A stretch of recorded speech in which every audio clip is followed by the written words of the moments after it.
El contenido y las imágenes de este programa se difunden con fines noticiosos y de interés público. Además, los comentarios, opiniones y expresiones de sus invitados son responsabilidad exclusiva de ellos y no representan ni deben interpretarse como la opinión de este canal. En Next, nuestros periodistas y presentadores mantienen un nivel de compromiso con su audiencia, de entretener e informar de manera objetiva y con responsabilidad.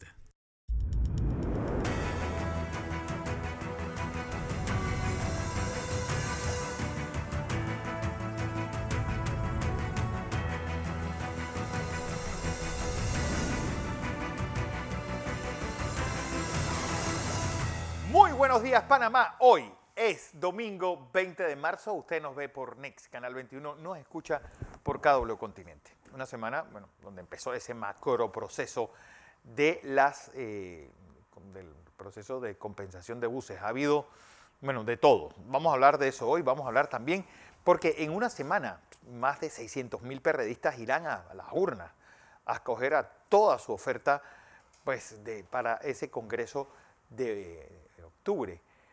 Pues en ella van dirigentes históricos, va una movilización importante.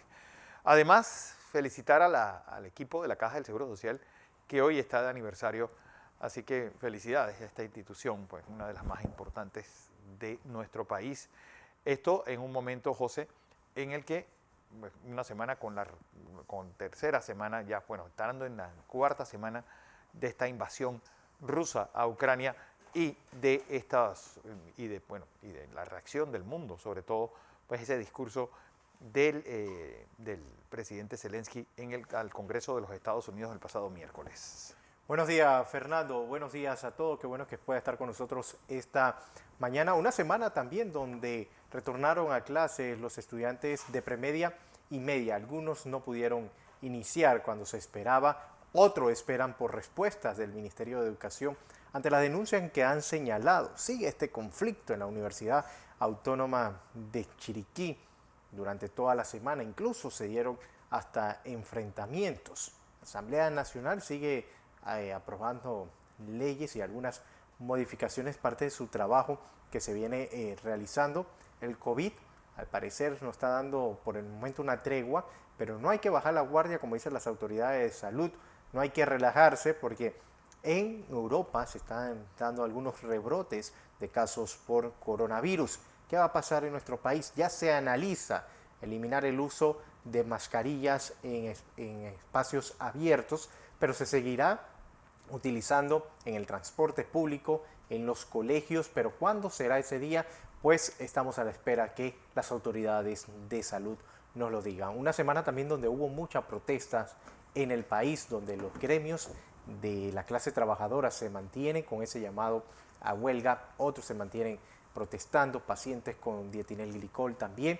Sin embargo, Fernando, como lo has mencionado, el PRD se prepara para esas elecciones internas. Así es, mis primeros invitados de la mañana, nuestros primeros invitados son Emily García Miró, quien es presidenta de la Comisión Nacional de Elecciones del PRD, y Luis Fernando Correa, Fernando Cedeño Correa, quien es asesor del equipo de Comisión de Elecciones. A ambos le doy la bienvenida. Emily, ¿cómo va a ser este proceso en medio del COVID y sobre todo pues una movilización importante? ¿Cuántos centros de votación habrán y cuántos candidatos hay? Que parece pues que es un número que roza al infinito. Buenos días. Emily García Miró, buenos días. Tenemos problemas con tu audio, no se les escucha a ninguno de los dos.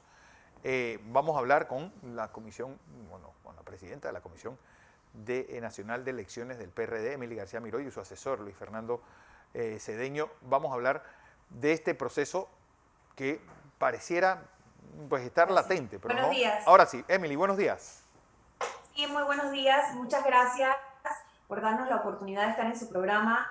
La verdad es que es una oportunidad también para dirigirnos al pueblo panameño, a la membresía de nuestro partido y a todo el equipo de la Comisión Nacional de Elecciones, que hoy precisamente estamos revisando y ultimando detalles para este domingo 27 de marzo, tener un torneo electoral que sea una fiesta y, como bien tú lo señalas, un proceso inédito otra hoja que se escribe de la historia del PRD y de la historia de nuestro país, con una de las elecciones más grandes que hemos enfrentado no solo como partido político, sino como país.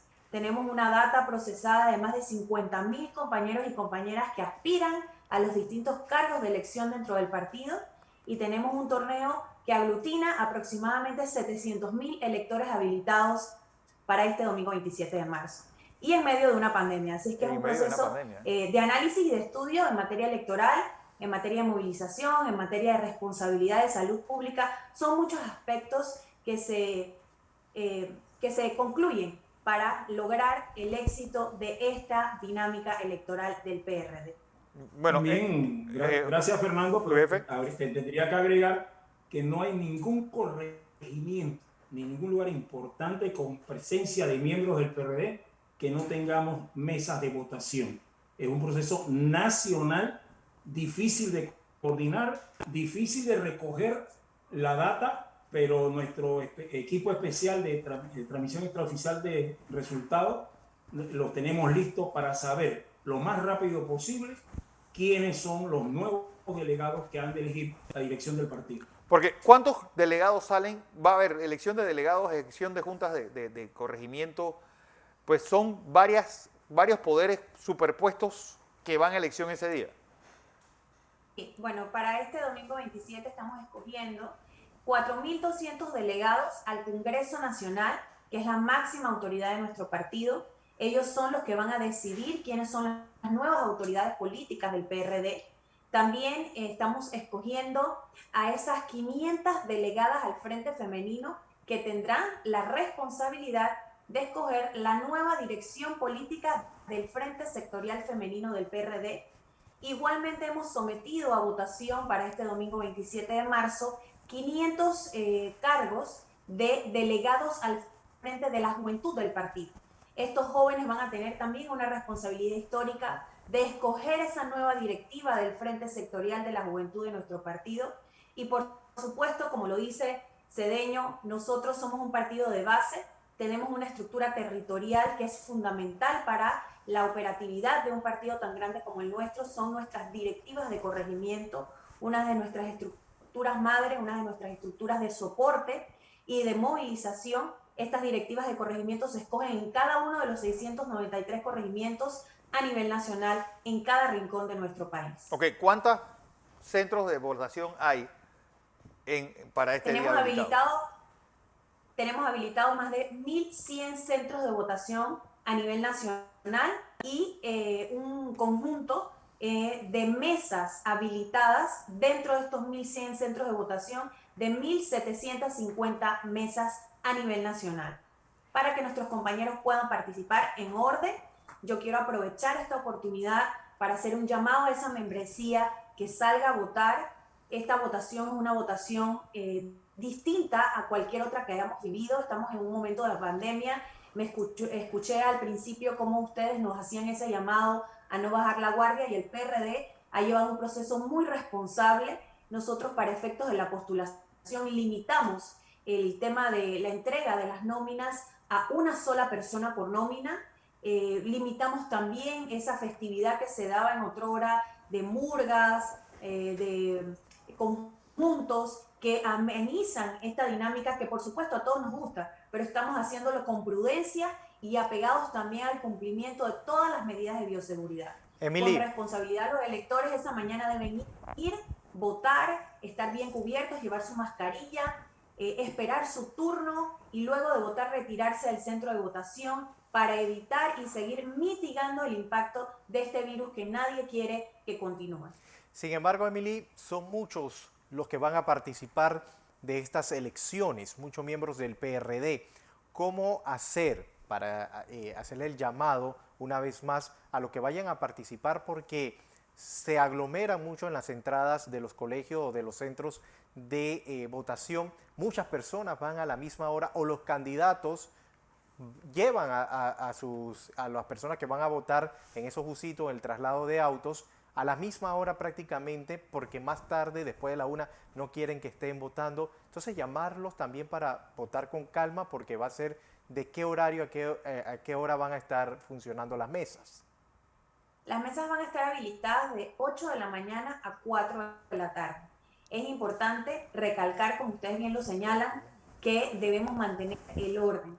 Todos los centros de votación vamos a tener a los delegados electorales. Tenemos un equipo del partido de bioseguridad que va a estar permitiendo que ese acceso sea de manera ordenada, que va a estar vigilante a que se cumpla con las medidas de bioseguridad, que el elector entre, vote, haga uso de ese derecho que tiene para emitir su voto, inmediatamente emita su voto, debe retirarse del centro de votación.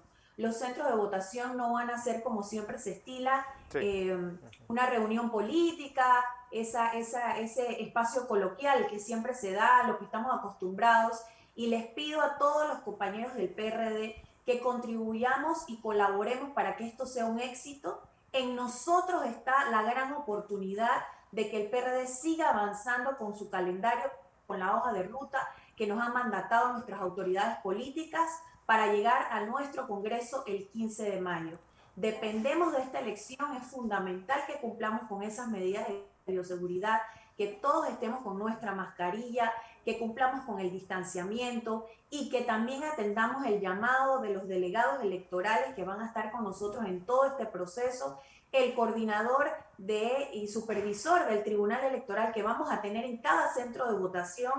Es importante también, y abro el compás aquí para señalar que estamos frente a una nueva legislación electoral donde los partidos políticos asumimos un rol protagónico en esa autonomía electoral dentro de nuestras filas, y es importante también que demos un ejemplo y que demostremos que esa reforma en el Código Electoral efectivamente surtió sus frutos porque tenemos la capacidad de llevar los procesos electorales nosotros mismos como lo hacíamos antes. Claro. Que tenemos un par de años de no hacerlo, pero estamos en ese reforzamiento. Luis Jefe, ¿cuál es más o menos cuánta gente vota en este tipo de elecciones cuando el PRD está en el gobierno y cuando no está en el gobierno? Mira, una de las cosas que históricamente nos ha sorprendido, que llegamos a veces a un 70% de votación. Es una de las votaciones más altas. Es decir, está hablando de que si es 70%, que más de 500.000 de personas van a estar votando el próximo domingo. Mira, hace unos momentos Emily señalaba de que esto es inédito. No es que no hayamos hecho primaria, sino por primera vez el volumen de candidatos que hay y de todos los niveles, de todos los rangos, de toda parte de la sociedad, de gente de diversos sectores e ingresos. Es decir, es muy variado lo que se está presentando en esta ocasión y que la gente está buscando su voto. Segundo, la estructura que hay que montar para coordinar cada centro, del equipo que va a estar en cada urna, en cada mesa. Es decir, no es una sola movilización de candidatos, sino todo el aparato electoral que nos va a permitir tener una ganancia al final del camino. Un equipo entrenado de cara a las elecciones del 2024, porque es que se pone precisamente a prueba la estructura territorial y política del PRD. Incluso, a pesar de que tú conoces perfectamente que como cualquier partido hay diversas corrientes, hay diversas posiciones políticas, no hemos tenido confrontaciones de importancia entre los diversos candidatos. Hasta ahora no ha habido ningún escándalo de A, B, C contra D. Al contrario, todos están saliendo a buscar sus votos, a organizarse, a movilizarse. Saben que no pueden poner carpas, esperamos que no pongan carpas fuera de los centros de votación. O sea, hay cosas que no hemos hecho jamás. Incluso tenemos un nuevo padrón electoral producto de las inscripciones que se han dado. Ese padrón comienza a divulgarse entre las partes. No es fácil, es muy grande. Es como si esto nos equivale a que si estuviéramos en las elecciones del año 2024. Es enorme el esfuerzo que se está haciendo. Bueno, obviamente va a tener un peso muy importante porque es una gran reforma que se hace de personas que no habían militado y que entraron al gobierno en esta elección. Es decir, ¿tú cómo ves el país, el panorama, Luis Jefe, que conoces ese partido desde su nacimiento? Mira, a mí me ha sorprendido incluso que gente que ocupa responsabilidades ministeriales está caminando en las bases los fines de semana. directamente en las noches buscando su voto. Aquí no hay nada predeterminado. A veces en los medios, a veces en las glosas, a veces en las redes, la gente cree que las cosas están escritas. En el PRD no hay nada escrito. Hay que sudar la camiseta y eso lo estamos viendo con una tranquilidad, cumpliendo mucho. Acuérdate que el PRD es un partido de gobierno, cumpliendo con sus responsabilidades gubernamentales, pero al mismo tiempo fortaleciendo la estructura. Yo creo que va a haber muchos sorprendidos con lo nuevo y hay una cantidad, como tú bien señalas, de gente nueva. Nos impresiona lo que está pasando en el frente femenino y en el frente de la juventud, la cantidad de jóvenes que están entrando con experiencia. Muchos vienen del movimiento estudiantil, muchos vienen del movimiento barrial, de sus universidades, y lo que está pasando es una cosa, como bien ha estado recalcando Emily García Miró, es inédita para el PRD. Luis, ha llamado la atención de la cantidad de personas que están participando. A mí me llama también la atención la cantidad de jóvenes que están participando en busca de ser delegados de este colectivo político. Sin embargo, queda en esa duda que esto es bueno, que haya la juventud, que la juventud esté participando en la política, pero ¿de qué punto de vista lo está viendo la juventud? ¿Como una oportunidad de hacer una verdadera política o hacer politiquería? O una agencia de empleo. O una agencia de empleo, porque ese es otro de las situaciones. Mira, yo creo que una de las grandes mentiras, con mucho respeto hacia los colegas comunicadores o a los amantes de las redes, de pensar que las entidades gubernamentales son una agencia de empleo. Por supuesto que los partidos nombran a su gente, eso no tengamos la menor duda, no nos vamos a llamar engaño, pero ¿cuántos funcionarios públicos hay? ¿No hemos percatado que la mayoría de los funcionarios públicos son gente del sector salud? Usted puede destituir un médico o una enfermera que han jugado un rol en esta pandemia porque quiere colocar un militante suyo. ¿Cuántos funcionarios son del Servicio de Seguridad de este país? Una de las planillas más grandes de funcionarios la tiene el Ministerio de Educación y son educadores. Los profesores son de concurso. Entonces, los puestos de libre selección y designación suele ser muy bajo en proporción a la cantidad de funcionarios. Es más, uno de los lugares que supuestamente tiene alta designación política es la Asamblea. En esa Asamblea tenemos carrera administrativa y carrera legislativa producida precisamente por administraciones PRD. O sea, quien pretenda, ejemplo, hay más miembros inscritos en el partido que funcionarios públicos. Matemáticamente es imposible que quien quiera buscarse un empleo lo va a conseguir por medio de un voto. Se equivocan lo que plantea una estructura clientelista. ¿Y qué debe pasar? Porque si algo tenía la elección pasada, que más o menos es a grandes rasgos, Emily, es pues, una cantidad de normas que te sacaban del juego si las incumplías. Eso, pues, topes en publicidad, topes bueno, se puede hacer publicidad solamente hasta el jueves a las 12 de la noche, topes en publicidad, una forma de elección pues que tenía un montón de variables pues, que para las personas que no estamos metidos en derecho electoral nos parecen pues excesivas. Bueno, sí. Gracias por la pregunta, porque es muy importante y nos da la oportunidad también de orientar a nuestro electorado y a los candidatos. Hay normas que están vigentes. Ajá.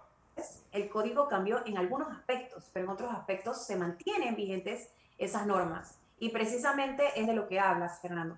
Tenemos por lo menos el límite de la veda electoral, por ponerte un ejemplo, quienes tengan aspiraciones posteriores, no en la coyuntura vigente, porque ahora mismo, como tú bien lo acabas de señalar, estamos en periodo proselitista y todos nuestros candidatos a delegados al Congreso Nacional, delegados al Frente Femenino, delegados al Frente de Juventud y directivas de corregimiento pueden y tienen el derecho y la libertad de hacer proselitismo siempre y cuando se respeten, porque tenemos hasta una regulación establecida en el artículo 278 del Código Electoral vigente, donde se establece claramente los lugares donde se puede colocar propaganda electoral. Nosotros hemos hecho docencia en nuestra las redes del partido. Los invito, dicho sea de paso, para que entren y vean toda la información electoral que reposa en nuestra página.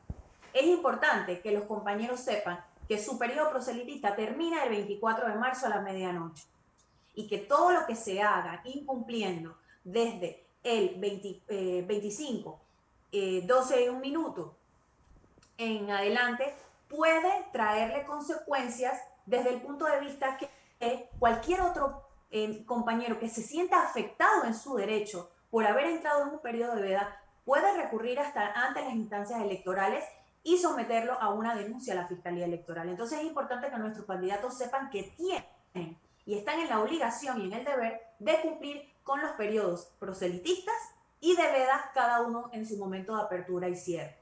Igualmente, los candidatos que tengan intención posterior, todos aquellos que quieran y aspiren a ser presidentes de área de organización, directores nacionales, miembros del Comité Ejecutivo Nacional, directiva del Frente Femenino, directiva del Frente de la Juventud, este no es su momento de hacer campaña. Su momento de hacer campaña es posterior a la elección de los delegados, cuando se aperture la postulación y el reglamento y calendario para esas elecciones que son diferidas, en momentos diferentes y con una regulación también distinta, porque el perfil de estos candidatos es distinto al perfil de los candidatos que estamos escogiendo en este momento y tienen otros requisitos estatutarios.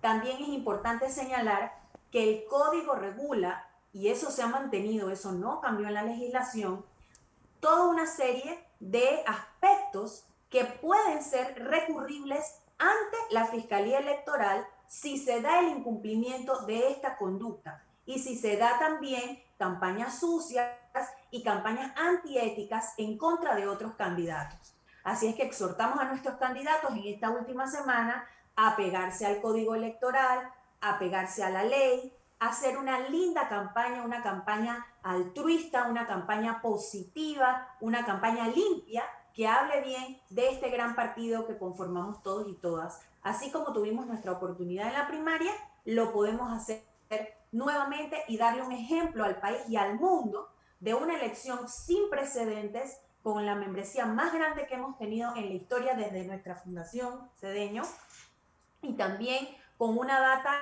impresionante de más de 50.000 candidatos y candidatas, que demos ese ejemplo de una elección transparente, una elección ética, donde nos respetemos, logremos esos resultados y nos sintamos satisfechos también de haber cumplido con todas las medidas de bioseguridad.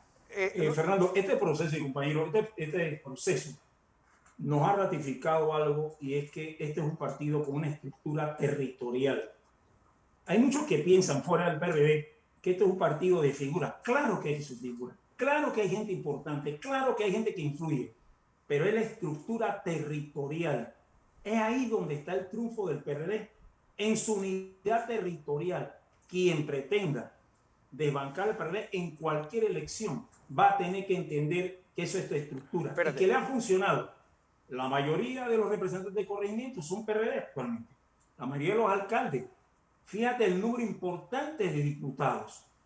Y eso se va a replicar porque hay una nueva oferta, hay nuevas figuras, hay gente con nuevas relaciones sociales en la comunidad, en sus centros de trabajo, en sus centros de vivienda. También hay una movilización de gente.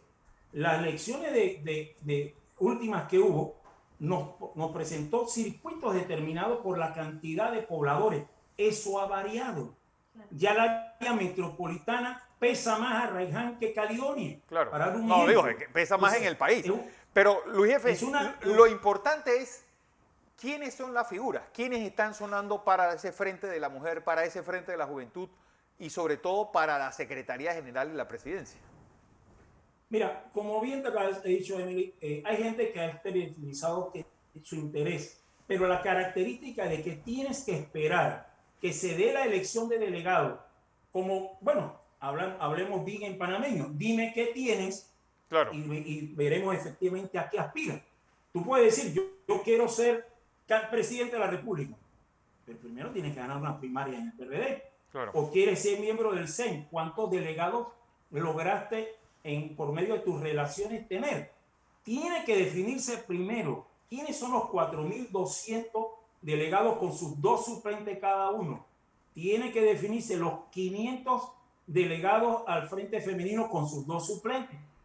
Tiene que definirse los 500 jóvenes con sus 2 suplentes. Y eso nos dirá entonces quiénes pueden aspirar a dirigir esos frentes, a dirigir al partido y comenzar a caminar de cara a unas primarias electorales. Pero hacerlo antes es un suicidio. Luis Jefe, ayer, esta semana, escrito, todo está cambiando, Fernando. Un tuit que llamó la atención fue uno que escribió el exministro Raúl Montenegro Diviaso, que dice, no, Martín Torrijos va a ser candidato a secretario general.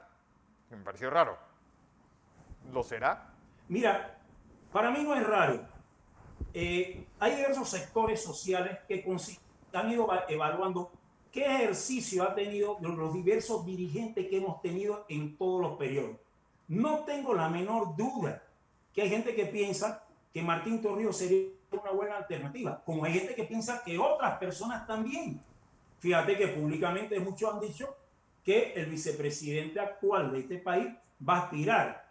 Pero vuelvo y te digo, cualquier señalamiento, cualquier actitud, cualquier acercamiento sería prematuro si no definimos qué pasa el día 27 de marzo, que es cuando de verdad sabemos cómo van a estar las estructuras del partido. Bueno, listo. Luis Jefe Cedeño y Emily García Miró, ya saben, esta semana de recta final para las elecciones, cuya publicidad solamente llega hasta el jueves a las 12 de la noche.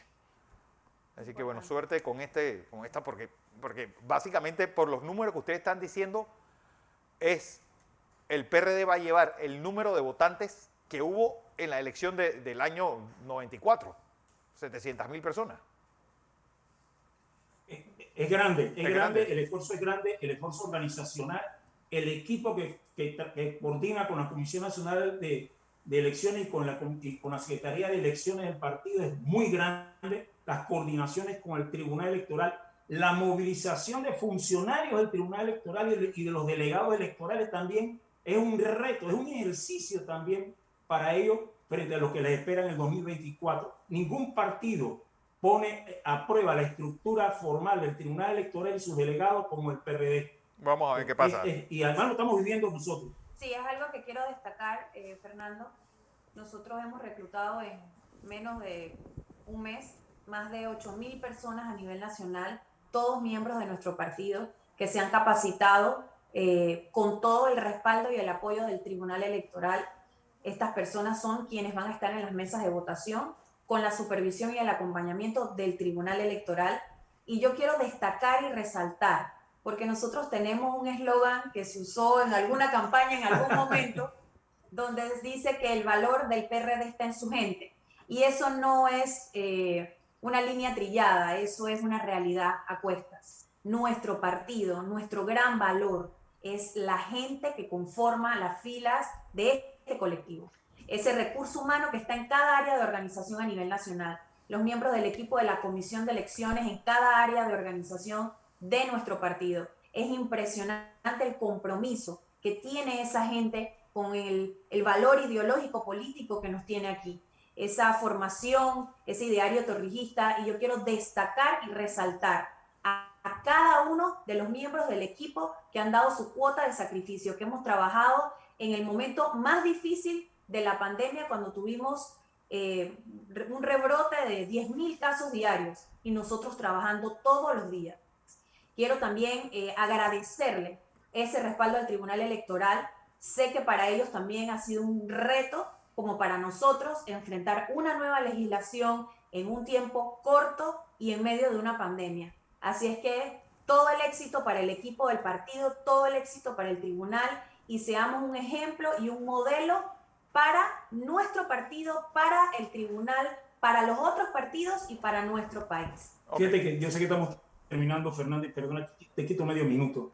A mí me ha sorprendido. Yo conocí perfectamente al general Torrijos y su obra, yo viví su proceso de estudiante, pero me llama mucho la atención jóvenes que solamente tenían referencia de Torrijos, comienzan a sentir ese espíritu que nuestra generación vivió frente a Omar. Hay un espíritu impresionantemente torrijista en las nuevas generaciones. Bueno. nosotros mismos nos hemos sorprendido, porque a veces lo que no te cuentan bien, tú no lo aprendes. Y ahí tenemos la experiencia en historia. Bueno. Así que cosas funcionan, estamos operando como nunca y hasta nosotros mismos estamos aprendiendo cada día de este proceso electoral. Pero muchas gracias, Fernando, por esta oportunidad. Bueno, ya saben, entonces, por el próximo domingo habrá una movilización en todo el país del PRD votando. Gracias a Emily García Miró, a Luis Fernando Cedeño. Vamos a información comercial. Cuando regresemos, hablemos del tema de la compensación y este macro proceso de compensación de autobuses de los Diablos Rojos, pues, y que ha llevado más de 500 personas imputadas, más de cerca de 70 abogados y bueno, la Arena Roberto Durán haciendo un espectáculo. Después del cambio.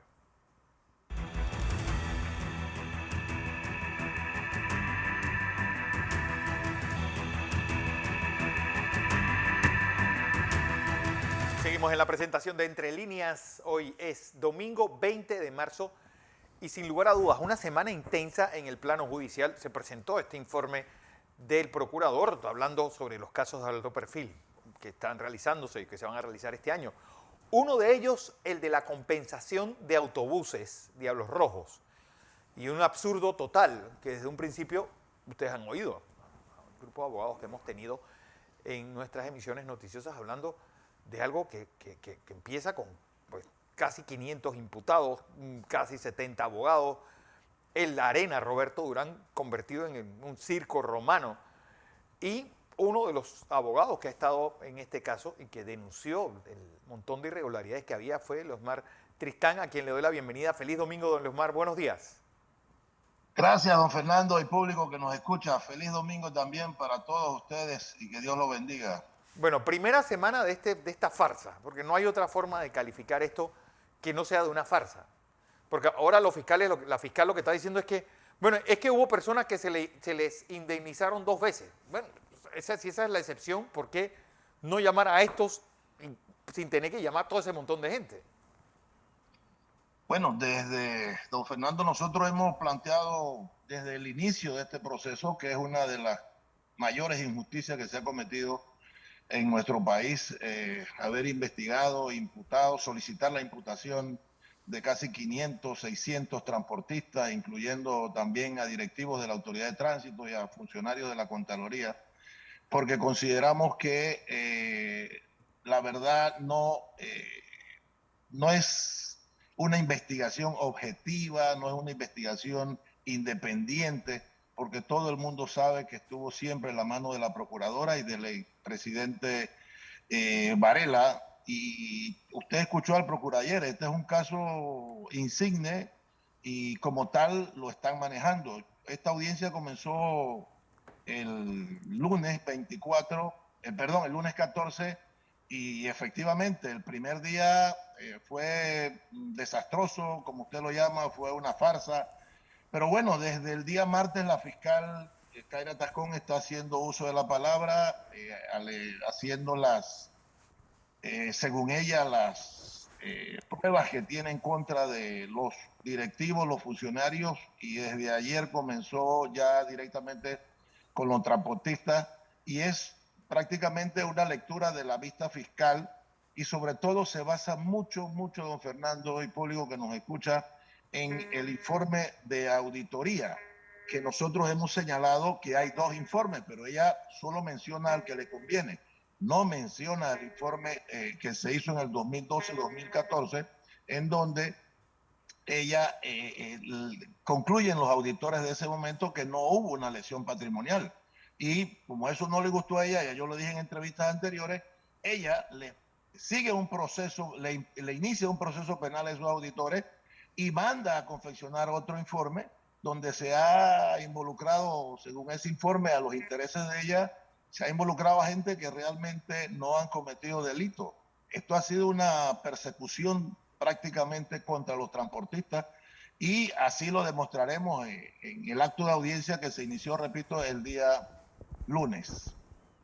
Pero habiendo un juicio, porque dentro de los absurdos fue imputar y acusar a la persona que hizo ese primer audito. Y se le llevó a juicio y salió exonerado. Es decir, ¿En base a qué se hizo ese segundo audito donde supuestamente aparecen estas irregularidades? Bueno, en base a la decisión que tomó la fiscal Kaira Tascón. Más nada, no hay ningún otro fundamento. Es una decisión que, como quiera que el primer audito dice que no hubo lesión patrimonial y ella considera que irregularidades como, por ejemplo, no haber sacado la placa comercial, como se le llama, que la emitía la ATT, ya según ella eso es un delito de peculado, porque ese transportista que pagó 2, 3 placas en el 2010 por exigencias de la autoridad para ser compensado, significa para ella que eso es un delito porque ese transportista no debió ser compensado. Entonces, como eso no lo tomaron en cuenta los auditores en el primer audito, porque repito, esa no es una lesión patrimonial porque ese bus trabajaba, ¿verdad? Claro. Pero ella considera que sí, entonces ella mandó a hacer otro audito, investigó a los auditores que hicieron el primero y fueron absueltos. Incluso se apeló, la fiscalía apeló y confirmaron la absolución de esa persona. Significa que ese audito está vigente, ese audito tiene plena validez. Y bueno, yo siempre digo que va a ser la juez primera Águeda Rentería en este caso, en donde hay un audito que dice que no hay lesión patrimonial, hay otro que dice que sí, ¿verdad? De 24 millones, pero hombre, tomando en cuenta irregularidades que pueden ser administrativas, que no constituyen lesión. El otro punto, don Fernando y público que me escucha, que nosotros venimos insistiendo, que los funcionarios públicos son los que cometen peculado, Claro. no son los particulares, ¿verdad? Y aquí han investigado a más de 500 transportistas como si fueran funcionarios públicos. Y la ley es la que determina quiénes son los particulares que se pueden considerar como funcionarios públicos, como decía yo, por ejemplo, los administradores judiciales que son nombrados por un juez. Pero aquí el Ministerio Público ha hecho una serie de actividades, a nuestro juicio, al margen de la ley, porque no se ajusta a la ley, ¿verdad? Y bueno, han hecho una investigación de más de 8 años, 10 años. Es más, nosotros hemos venido señalando que ese delito para los transportistas está prescrito. Hay gente que cobró en el diciembre del 2010, diciembre del 2011, 12, y estamos en el año 2022. Y ese delito prescribe a los 10 años, pero el Ministerio Público señala que no. Entonces vamos a ver qué decide la juez Águeda Rentería en esta farsa, como usted lo ha llamado. Porque, abogado, se nota aquí como un capricho por parte de la Fiscalía, perdón, como se ha venido haciendo en otros de los casos, y vemos que aquí los fiscales siguen haciendo de la suya sin que se le ponga un alto. Bueno, es que yo creo que aquí el Ministerio Público no está cumpliendo con la función de buscar, investigar aquellos actos que constituyen delito. Aquí, más bien, yo considero que el Ministerio Público está haciendo una persecución, ¿verdad? Tratando de señalar que los transportistas cometieron un delito cuando no es así. Fíjese lo que dijo la fiscal el día martes, de que aquí en la compensación el delito es peculado agravado en virtud de que el segundo párrafo del artículo 338 del Código Penal establece que la pena aumenta de 8 a 15 años si se trata de un proyecto de asistencia social. Fíjese por dónde va ella, porque sabe que ya los defensores han planteado y están planteando, y así lo van a hacer cuando les toque su alegato, señalar o presentar un incidente de prescripción. Porque, hombre, el presidente Ricardo Martinelli, o en el mandato del presidente Ricardo Martinelli, se modifica la ley y se establece que el delito de peculado prescribe al máximo de la pena. En el año 2013, antes de eso, don Fernando y público que me escucha, el delito de peculado prescribía al doble de la pena máxima. Es decir, la pena era de 4 a 10 años, prescribía en 20. Sin embargo, en el 2013 se modifica la ley y se pone que prescribe al máximo de la pena, es decir, 10 años. El presidente Varela en el 2015 modifica la ley, claro, a través de la Asamblea Legislativa, ¿verdad? Y se reinstaura nuevamente que el delito de peculado prescribe al doble de la pena. Pero ¿cuál es la ley que debe aplicarse al investigado? La ley más favorable al reo, como se dice, ¿verdad? Entonces, claro. ¿Cuál es la ley más favorable? La del 2013, que se debe prescribir a los 10 años. Pero como hay una persecución por parte del Ministerio Público porque no está siendo objetivo, no está buscando las pruebas que demuestren que favorezcan a los imputados.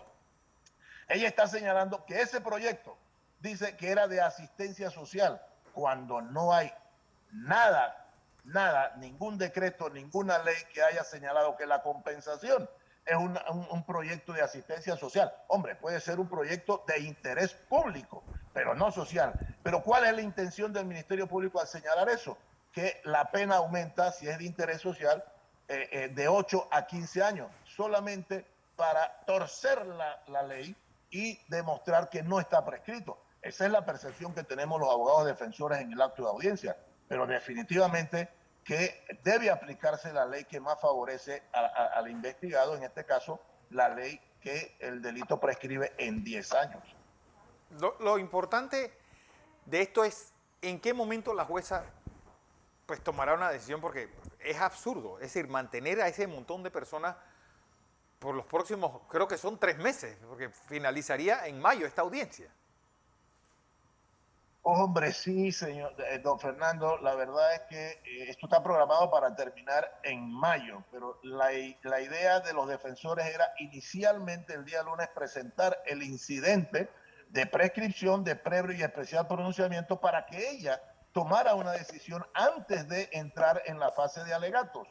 Pero ella decidió y señaló que como ella es la que dirige el juicio como juez titular, ella dice que los incidentes se presenten al momento de que los defensores les corresponda hacer sus alegatos, es decir, que no lo hizo al inicio, porque nosotros decíamos que debía hacerse en ese momento para tomar una decisión y saber si está prescrito o no, y poder en base a eso poder también presentar los recursos que nos da la ley. Pero ella decidió que los defensores que iban a presentar o lo vamos a presentar en los incidentes de prescripción deben hacerlo cuando le corresponda su alegato.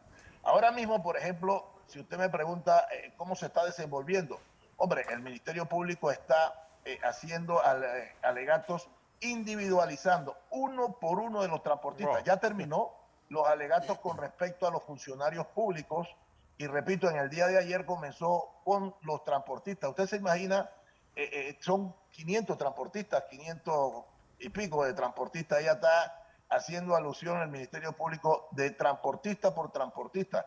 Hombre, no sabemos cuándo va a terminar esto, si va a ser más de 2 meses, 3 meses, porque es muy engorroso como se está llevando el alegato del Ministerio Público. Pero es que hay algo que yo sigo sin entender. ¿Cómo una jueza puede imputar o dejar que se impute a una persona que no es funcionario público de peculado? Si yo no manejo el dinero de un ministerio, ¿cómo puedo cometer un peculado? Bueno, eso es lo que nosotros hemos planteado desde que se inició este proceso. Al final, usted me preguntaba antes cuándo ella va a tomar una decisión. Ella tiene que escuchar los alegatos del Ministerio Público. Posteriormente vienen los alegatos de los abogados defensores, que ahí hay también defensores de oficio, porque hay gente que realmente no cometieron peculado, no sustrajeron fondos del Estado y sin embargo están siendo imputados y no tienen los recursos para pagar un abogado, y hay unos defensores de oficio para esas personas.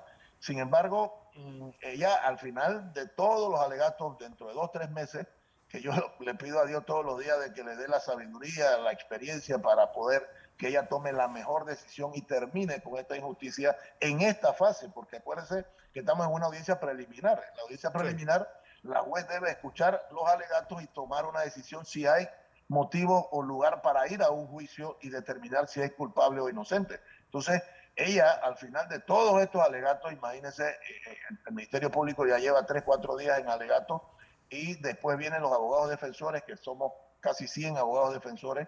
Ella debe tomar una decisión de a quienes llama a juicio y a quienes no. Okay. Nosotros hemos venido también reiterando, don Fernando, hombre, el que hizo alguna ilegalidad, algo que haya cometido un delito, esa persona debe ser investigada, juzgada, hombre, por supuesto, presumiéndose de inocencia, ¿no? Porque, por ejemplo, usted decía algo, que se pagaron 2 veces un mismo cupo. Todavía yo, que estoy en la audiencia, no he escuchado ningún caso establecido por la Fiscalía donde se haya probado de que una persona cobró 2 veces el mismo cupo. Simplemente, hombre, en los medios se ha vendido esa idea de que se cobró 2 veces, una persona cobró 2 veces, que el mismo bus cobró 2 veces, pero hasta ahora la Fiscalía no ha presentado ninguna sola prueba que acredite ese hecho, ¿verdad? Así que bueno, veremos en el transcurso de la audiencia si lo logran demostrar. Pero abogado, si supuestamente se ha hecho una excelente investigación, supuestamente, por parte del Ministerio Público, donde se ha dicho todo lo que usted ha mencionado, ¿por qué no llamar únicamente a esa persona y no hacer todo este show, este desgaste? Porque a la final es un desgaste y nuevamente la pérdida de dinero que se hace en este tipo de audiencia. Bueno, don Fernando, yo no diría que ha sido una excelente José Luis Ríos fue el que le preguntó.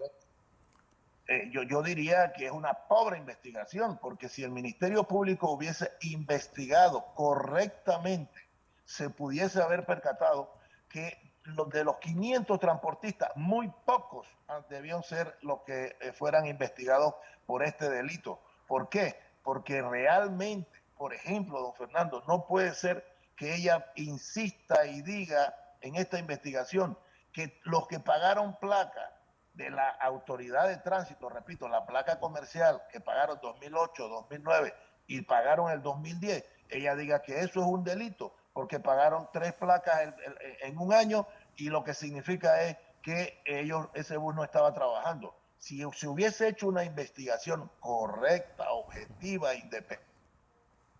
Sí, estoy hablando con los Martiristán y un poco de este macrojuicio. Recuerden, porque también hay que ver qué va a pasar con...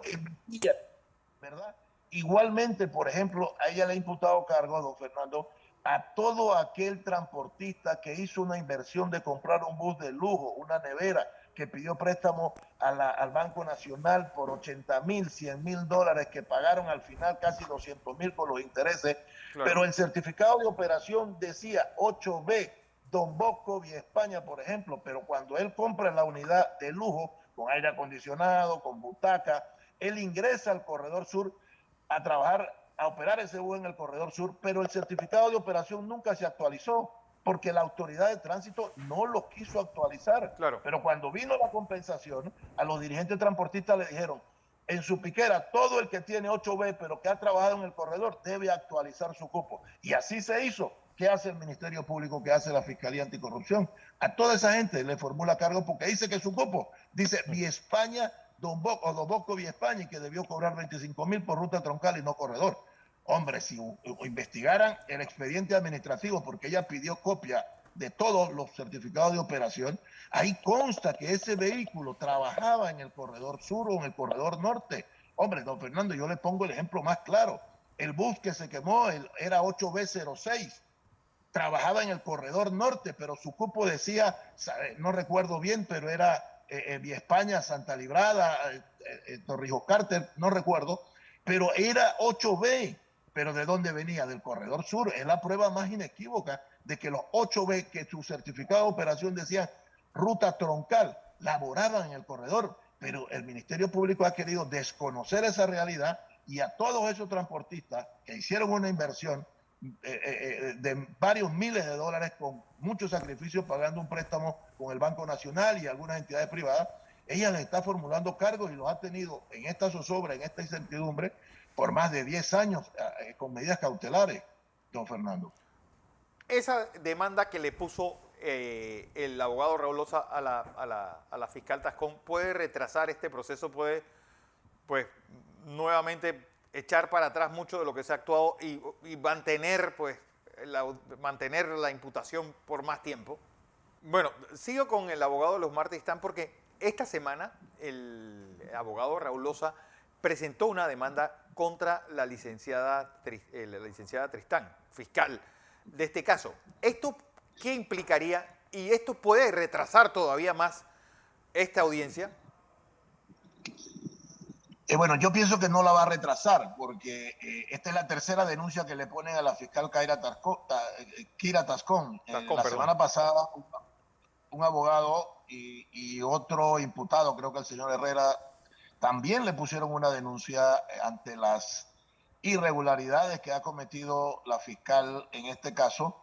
Pero de todas maneras, a pesar de que se presentaron las denuncias la semana pasada y una hoy, el Ministerio Público sigue, la fiscal Kira Tascón sigue funcionando como fiscal, así que yo pienso que no lo va a retrasar, porque es una denuncia que acaban de presentar, tienen que darle entrada, etcétera, etcétera, así que eso no va a retrasar el proceso.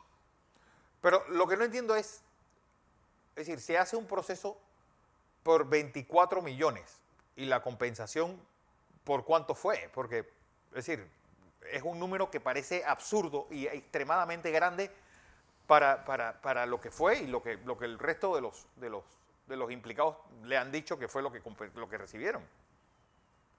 Don Fernando, más ilógico es decir que los transportistas cometieron un peculado o una lesión patrimonial por parte del Ministerio Público, cuando la Fiscalía de Cuentas, que es una fiscalía encargada de investigar a todas aquellas personas que hayan sustraído fondos del Estado, ha emitido una vista fiscal y ha señalado que 113 certificados de operación que fueron pagados fueron bien pagados, valga la redundancia, es decir, que no hubo irregularidad en ese pago de esos certificados de operación. Pero esos mismos certificados de operación que dice la Fiscalía de Cuentas que fueron bien pagos, el Ministerio Público dice que fueron mal pagados. Entonces, hombre, nos preguntamos nosotros, ¿qué va a hacer la juez Águeda Rentería ante esa disyuntiva? Porque la compensación en su totalidad, don Fernando, fueron creo que 98 millones de dólares, pero el audito habla de 24 millones. Pero le digo algo más. Si usted escuchó ayer la fiscal de cuentas señalaba que el informe de auditoría, el segundo, porque todos los fiscales hablan del segundo, no del primero, dice que ese es un audito de un muestreo, es decir, que no se investigaron la totalidad de los certificados de operación. Entonces, ¿cómo un muestreo, un informe de auditoría de un muestreo va a servir o va a ser concluyente para que se juzgue y se condene a estas personas que han sido investigadas cuando no hay un audito definitivo? Claro. De verdad, todas estas cosas tienen que ser tomadas en cuenta por la juez Águeda Rentería y por el Tribunal de Cuentas, porque ellos, el informe nada más solamente habla de 24 millones de 98, ya, pero es que, hombre, es un muestreo, no fue aleatorio, no se investigaron toda la compensación que se dio en ese periodo. Así que absurdo e injusto, como usted lo quiera llamar, pero bueno, ahí tienen a la gente sometida a este proceso por más de 10 años. Y usted viera, el lunes yo creo que Next TV estuvo por aquí y pudo tomar fotos de la cantidad de gente que esto parecía que venía a un juego de fútbol de la selección. Sí, no, es que es una cosa pues absurda y lo peor de todo es porque este es un proceso que se llevó a cabo tanto por las fiscalías anticorrupción como por la Fiscalía de Cuentas. ¿Cuál fue el resultado de esto en el Tribunal de Cuentas? Bueno, el Tribunal de Cuentas todavía no se ha pronunciado porque en este mes de febrero, el mes pasado febrero, les llegó la vista fiscal. Ellos, acuérdense que es un expediente extensamente grande, de muchos tomos, y a la fecha el Tribunal de Cuentas todavía no ha tomado una decisión, porque ellos tienen que determinar si acogen la petición del Ministerio Público de llamamiento a juicio patrimonial a algunas personas o hacen lo que debe hacerse de efectivamente decir aquí no hay lesión patrimonial, porque repito, hay dos informes, uno que dice que no y otro que dice que sí, y cierran ese expediente porque en realidad, don Fernando, aquí no hubo una lesión patrimonial. Hombre, del tamaño o de la magnitud que está estableciendo tanto el Ministerio Público como la Fiscalía de Cuentas. Aquí hubo una compensación, don Fernando. Los transportistas entregaron un bien que tenía un valor y eso no ha sido tomado en cuenta. Para nada. Aquí hay transportistas que entregaron un bus que costaba 50, 60 mil dólares, pero dice su lesión patrimonial, usted recibió 75, su lesión patrimonial es 75 mil, cuando ellos entregaron un bus que costaba 50, 60 mil dólares. Entonces el audito no toca. Nosotros lo interrogamos sobre ese punto. Ellos dijeron, nosotros no tomamos en cuenta el valor del bien que se entregó. Entonces, Claro. la pregunta mía, don Fernando, si yo cometí una lesión patrimonial, entonces devuélvame mi bus, devuélveme la concesión que me dio el Estado para seguir operando. Sí, es verdad. Bueno, vamos a ver en qué termina todo esto. Leosmar Tristán, gracias y feliz domingo a ti. Y gracias por haber estado con nosotros. Saludos. Gracias. Bueno, era lo que teníamos que contarles. José, esta semana, ¿qué nos espera? Vamos a ver cómo el comportamiento, Fernando, del COVID-19 en nuestro país, qué estrategia traerá el Ministerio de Salud, cuáles son esas medidas que se estarán analizando, se anunciarán esta semana. Y esta semana vuelven los partidos de fútbol y eliminatorias de la CONCACAF, rumbo al Mundial. Rumbo al Mundial y, bueno, vamos a llegar al mes de la invasión rusa a Ucrania y, bueno, también recta final, como acaban de escuchar, de esas elecciones para delegados en el PRD. Gracias a todos por su audiencia. Recuerden que este programa se retransmite por KW Continente. Que pasen un feliz domingo. Mañana, 6 en punto de la mañana. Les esperamos aquí en la emisión matutina de Next Noticias.